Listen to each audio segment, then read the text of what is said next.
My name is Tony Burkeen. I'm going to give you a little bit of information about a man called Pierpont Morgan, or more formally known as J.P. Morgan. Everyone here has heard of Bill Gates. They know who he is and what he's worth. But before his time, J.P. Morgan was considerably more wealthy than Bill Gates is today, and he changed the financial world forever. I hope to persuade you guys to see J.P. Morgan as a hero that he really is.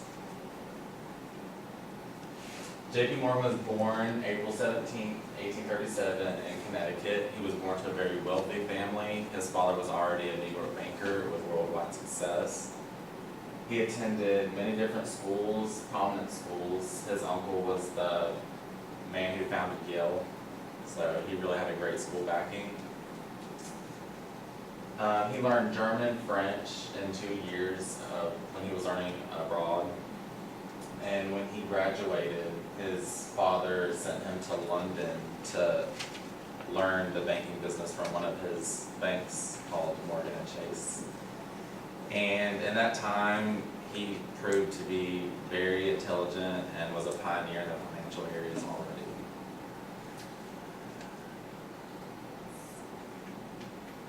When he came back to America, to another Chase Morgan, but a New York branch, he started managing different companies. So what he would do is he would buy many different companies, consolidate them into one, and make them a financial success. One of the biggest deals of all time, which prompted a lot of envy from Americans, was his allocation of the Carnegie Steel. He consolidated a lot of steel places and made them U.S. Steel, which was the world's leader in steel production, and was also considered a monopoly, and there were a lot of court cases against him for this.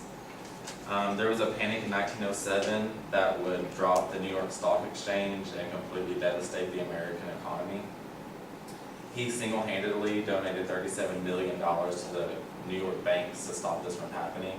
So he really did save the whole economy of America, which was crazy, because no one person could ever have done that before this. One of the other companies that he actually bought was a boating place. They built huge boats. One of their famous boats was called Titanic. And of course, when the Titanic sank, it devastated that company, and it was a flop. He lost a lot of millions of dollars into that. His home in Madison Avenue in New York was the first private residence in the area that had electricity. And one reason for that is because he funded Thomas Edison's finds in electricity. The arts that were contributed by him was unrivaled by any other one person in the world. All of his art was donated to the Metropolitan Museum of Art in New York. He had a private collection of books, and when he died, his son, J.P. Morgan Jr. turned it into the Pierpont Morgan Library. He also was a huge collector of gems and rare stones. Tiffany & Company was the main collections that they did for him. They were all left to the American Museum of Natural History. One of the things that people don't know much about is he hated